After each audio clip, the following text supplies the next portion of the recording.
Society today definitely perpetuates a very binary way of thinking. Tell me about it. What's my boy doing with the Barbie? I've served a lot of fried chicken to my family. A man provides for his family.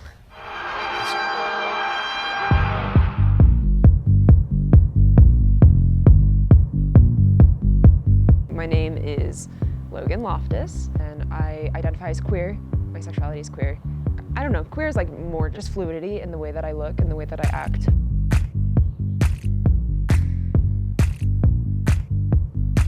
I love wearing all sorts of different clothing. That's kind of a way that I express my gender and who I am.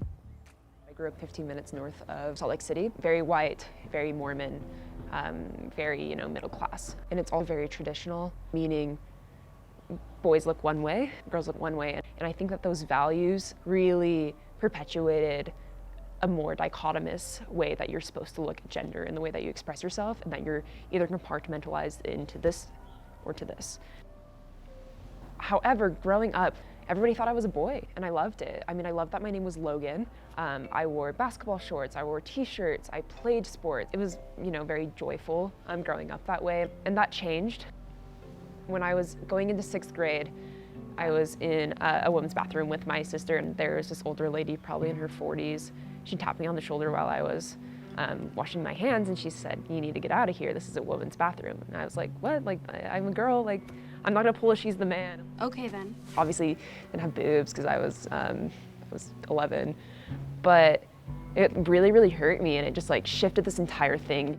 That was like a complete 180 in just my identity, the way that I presented myself, because the people that I went to school with, they're starting to, have boyfriends, and that was something that I was very envious of.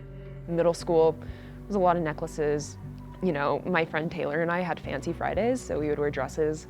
I hated dresses, but I would do it anyways. I just kind of fit in with the crowd, and it was very uncomfortable for about 9 years, all up until I was about 20, so very recently. But as I went to college, it kind of started drifting more into the neutral and kind of feeling how I want to feel. So I use she, her pronouns primarily, but I also use they, them. What does that even mean? Let's learn about sex and gender. So in gender identity, your pronouns and having the people around you use your right pronouns is very important. And neutral pronouns, just they, them, their, can be used in any normal situation where you would use any pronouns. Neutral pronouns I try to use for most people because you never want to make any assumptions about people's gender identity if they haven't strictly told you how they identify. I've actually known Logan for 5 or 6 years at this point. We have been going to school together for a long time before we ever ended up in the same friend group. I don't remember the exact moment, but I do remember a conversation that Logan and I had at one point where they were kind of just like, "Hey, I'm thinking about using these pronouns. How do you feel about that?" And I thought it was so funny that they bothered to ask. And I was just like, well, I feel like that would be great. I mean, language will never be perfect, and it's really hard to communicate ways that we want to be seen in the world. And I think pronouns are a really important way that happens. And even outside of just Logan and other people who just choose those pronouns, that is sometimes the greatest component of their visibility to them.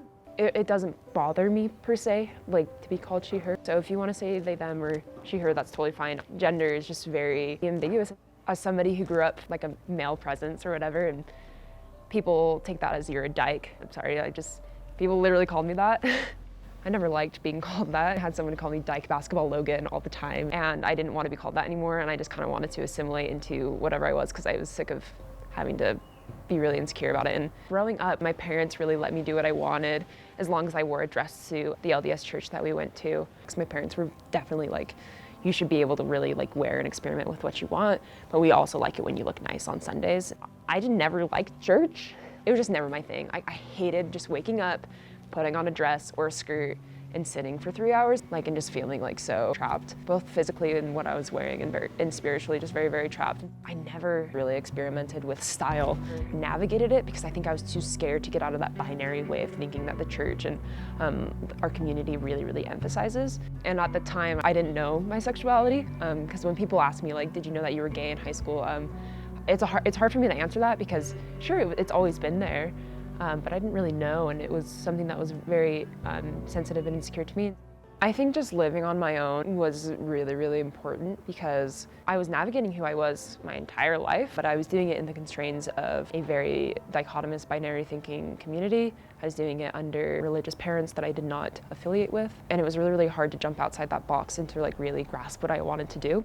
I think the summer of 2018, that's just when I really came into who I am. And I look at the progress that I've had, that's when I started wearing my hair natural. It was still pretty long and I still had bangs because I used to straighten it every single day, middle school and high school.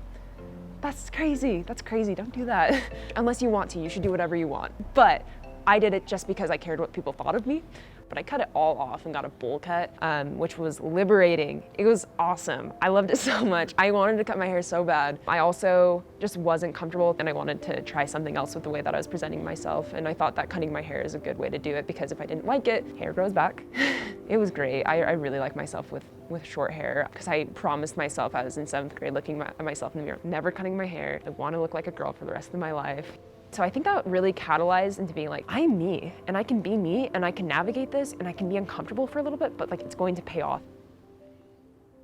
The distinction between biological sex, gender identity, gender expression, and sexuality is very important because they're all separated in a sense where they can relate to each other and influence each other, but they're not necessarily concretely fitting in with each other.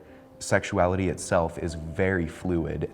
There's a binary that is promoted in society where you either have to be one or the other, and they're very far apart, but there's so many facets of gender and identity that are between the two that queer identity is a massive spectrum. It's very appropriate that it's visualized with the rainbow flag. You can apply it to really everything. It's not just one thing. So if somebody identifies as queer, then it means that they have to dress a certain way or be a certain person. I really like how the community has really taken that as an umbrella term to encompass a lot of different things. So I use that and it's more empowering to me. So I love wearing the more neutral colors. I get most of my clothes from thrift stores.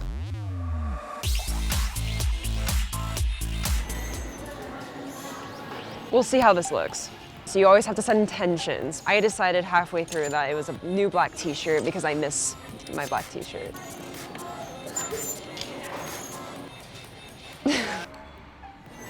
No.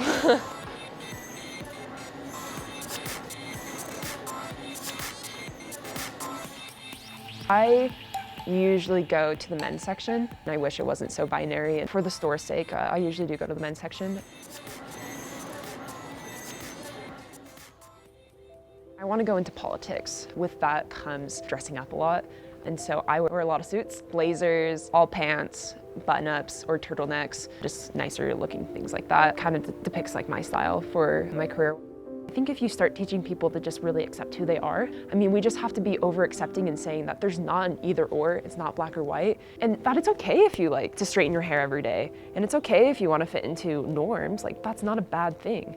If you want to wear makeup, that's great. Like, you know, like you should just do what you want to do, but don't do it because that's what you're expected to do. There's so much detail and complexities that come with humans that putting them into this or that is so unfair to the entire human condition.